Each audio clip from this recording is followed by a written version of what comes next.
Sir ఇప్పుడు మీరు ఒక్కొక్క నియోజకవర్గంలో ఎన్ని శాంపిల్స్ కలెక్ట్ చేశారు అసలు? అంత ప్రజానాడి ఎలా పట్టుకోగలిగారు?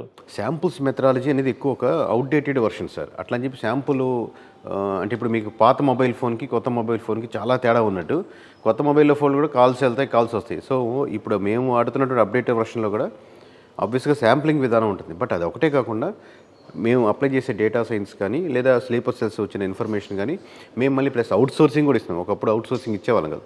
సో లేదా మేము చేస్తున్న శాంప్లింగ్ కానీ ఇవన్నీ కలిపి ఒక విలేజ్ తీసుకుంటే అన్నీ ఒక లేయర్లో ఉన్నాయనుకోండి, 70-30, 70 వైఎస్ఆర్సీపీకి, ఈ విలేజ్లో 30% టీడీపీకి ఉందనుకోండి.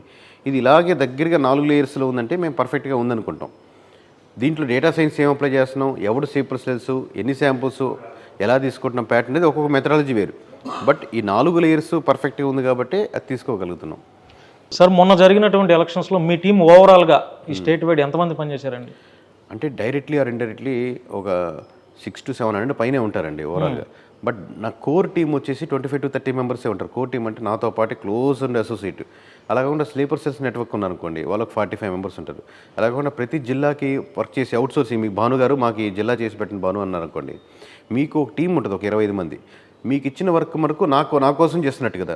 అవుట్ సోర్సింగ్ ఇస్తున్నప్పటికి కూడా ఇప్పుడు మీరు ఒక 1 మంత్కి కార్ బుక్ చేస్తున్నారు, డ్రైవర్ ఉన్నారు. ఆ 1 మంత్కి ఆ కారు మీదే, డ్రైవర్ మీరే కదా, మీరు 1 మంత్కే పనిచేస్తున్నారు. సో అలా ప్రతి జిల్లాకి ఒక 15-20 మంది వాళ్ళు పనిచేస్తుంటారు. ఇలా 13 జిల్లాలు.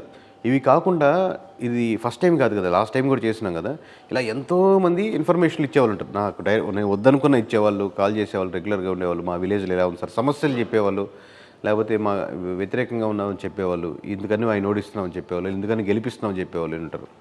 వీళ్ళు డైరెక్ట్లీ ఇండైరెక్ట్లీ నేను వాళ్ళకైతే శాలరీ పే చేయను, ఇన్ఫర్మేషన్ ఇచ్చేవాళ్ళకి. వీళ్ళు పక్కన పెడితే, ఇందా చెప్పిన నెంబర్ పక్కన పెడితే.